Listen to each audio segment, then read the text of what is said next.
Hello, class. Today we are reading a book called Farming Then and Now. This is nonfiction, meaning it's not fake. It is real.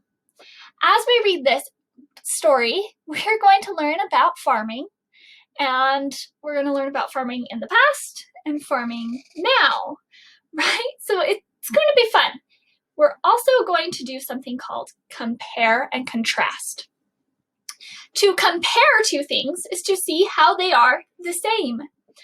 To contrast two things is to see how they are different. We have already done some comparing and contrasting when we were studying history, and you did an interview to find out what things are the same and what things are different with the adult you interviewed. Well, we're going to use that same tool. Those two circles, we can call that a compare and contrast chart, or the more fancy name for it is a Venn diagram. I have one ready for us to use today. This Venn diagram says farming at the top because that's what the whole Venn diagram is about. And then we're going to compare then and now to see what's the same. We'll put the comparisons in the middle. And then we'll contrast and put what's different about then and now here. So I've got my marker. We're going to do this as we read our story. Farming Then and Now, written by Charles R. Smith, Jr. and illustrated by Jessica von Innerberger. All right. Oh no, our picture didn't load. Let's see if we can get the picture to load. Doo-doo! Farming Then and Now. And we see there's a table of contents. There's a lot of different pages. I see some pictures. Some look like they're from the past, and some look like they're from now. Time to wake up. A day on the farm starts when the sun rises. There are lots of chores to be done on the farm. The first chore of the day is to milk the cows. Did you know most of the time farmers get up at daybreak and work until the sun goes down? That can be 12 hours a day. Things on the farm weren't always like they are now. I'll show you. Let's take Great Grampy's secret pocket watch and travel back through time. Let's go! Okay, the traveling back through time, that part is pretend. But the things they'll teach us, that's where the nonfiction is. Our pictures don't want to load today. Let's see if it worked. Still not there? Yay! Time to milk the cows. 100 years ago, most milking was done by hand, one cow at a time. Did you know a cow makes about 44 pints of milk per day? Today, we use machines to milk cows. This makes it much faster. Milking a cow is now a lot easier now. Okay, let's start with contrasting. What is different? In the past, they milked cows by hand. So I'm going to write that. Milk cows by hand. And now they milked cows with machines. What's the same?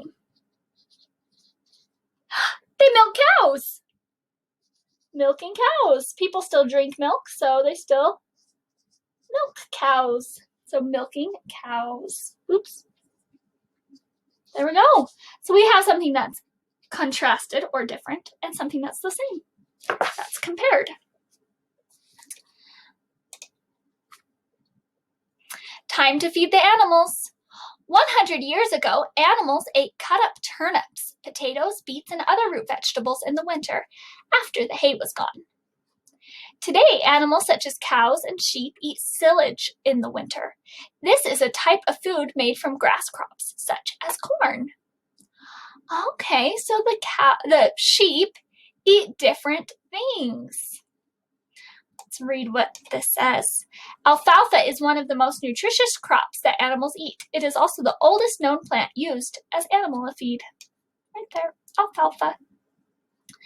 And here's another little bit of information. To make silage, you need to harvest the crops. Let's see how this has changed over time. Oh, cool. So we could write some more. We could write that they ate different things, but the sheep still need food. Why isn't it working today? Sometimes if you click here, it works. Nope, still not working. Oh, everybody, why isn't it working? There we go. Time to harvest. 100 years ago, it took 24 workers using scythes and sickles a whole day to cut 5 acres of barley or wheat. That's bigger than 3 football fields put together. Okay, so they would cut with their scythe or their sickle. That's a lot of work. Today, a combine harvester can cut 20 acres of wheat in 1 hour. Whoa. They were doing 24 people, 5 acres, and it took all day. Now, they only need 1 person to drive this. Usually they'll have 2 actually, but there'll be another tractor out. But the combine really just needs the 1 person to drive this, and it can cut 20 acres. That's 4 times as much land, and it only takes an hour. That's crazy. Okay, so they harvested by hand in the past. Harvested by hand with those tools. And now they use big machines. It's called the combine.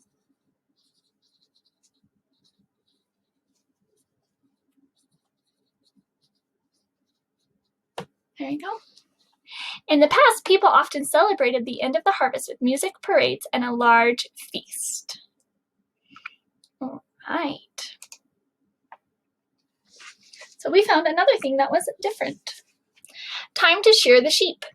In the spring, we shear the sheep to keep them cool. 100 years ago, it took 2 people to shear a sheep. One would spin the wheel to drive the clippers, and the other would shear the sheep. Today, 1 person can shear a sheep using electric clippers like those used for a haircut. Did you know the world record for 1 person shearing a sheep is 866 sheep in 9 hours? That's around 96 sheep per hour. Wow, that's about 1.5 sheep per minute. That's a lot of sheep. So it used to take 2 people to shear a sheep. And now it takes 1 person to shear a sheep.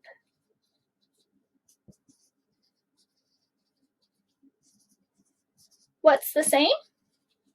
They shear the sheep. Shearing sheep. They do it. There we go. Lots of words now. My chart's pretty full. We might not be able to write very much more. Oh, I like the pictures in this book because they're so neat, all the cool things they show. Life on a farm was hard before there were machines. I'm glad I live on a farm now. Not me. I think it would have been fun. There were more people working on the farm back then to talk to. Some things on the farm never change, such as getting up at daybreak and working until the sun goes down. So what's the same? Hard work. They have to work very hard. Hard work, working from sun up to sundown. All right, so that is the end of our book today. Thanks for comparing and contrasting as we read that story together. I'll see you soon. Bye, everybody.